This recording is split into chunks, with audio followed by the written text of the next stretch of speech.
This is the origin story of a company that is radically reshaping modern warfare.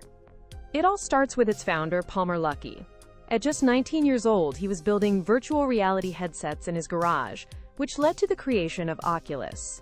By 22, he sold that company to Facebook for an incredible $2 billion. But instead of retiring, Luckey saw a massive opportunity in an industry that had been stagnant for decades, the defense industry. He believed it was fundamentally broken.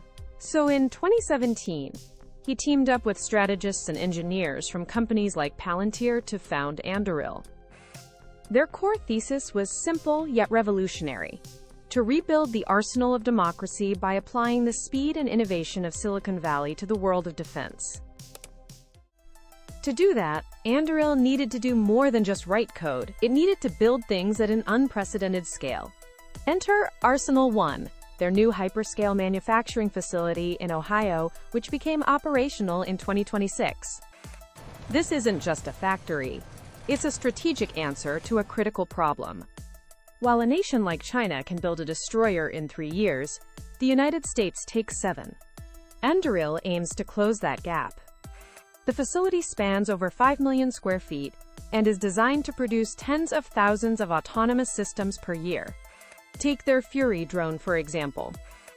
Anduril went from the drone's first successful flight to full-scale production in just 5 months, a timeline that is simply unheard of in the traditional defense sector. Then, in March 2026, the industry was put on notice. The U.S. Army awarded Anduril a contract worth up to $20 billion. This wasn't a small pilot program. It was a massive commitment to Anduril's core technology. The contract is for their Lattice AI platform, which acts as the central nervous system for autonomous systems. Imagine a network that can coordinate thousands of drones, sensors, and weapons on the battlefield, making decisions faster than any human possibly could. The contract has a 5-year base period with an option for another 5 years, signaling a long-term partnership. This is historic because it's the first time a venture capital-backed company has won a prime defense contract of this magnitude, paving the way for a new generation of defense technology firms. This success is reflected in the company's staggering financial growth. Just 1 year after its founding, Anduril was valued at $1 billion. By 2026, its valuation on the secondary market had soared to $95 billion. That's a 95 times increase in just 8 years, a growth rate that outpaces many of the biggest names in tech. The company has raised over $7 billion in total from some of the most respected venture capital firms in the world, including Founders Fund and Andreessen Horowitz.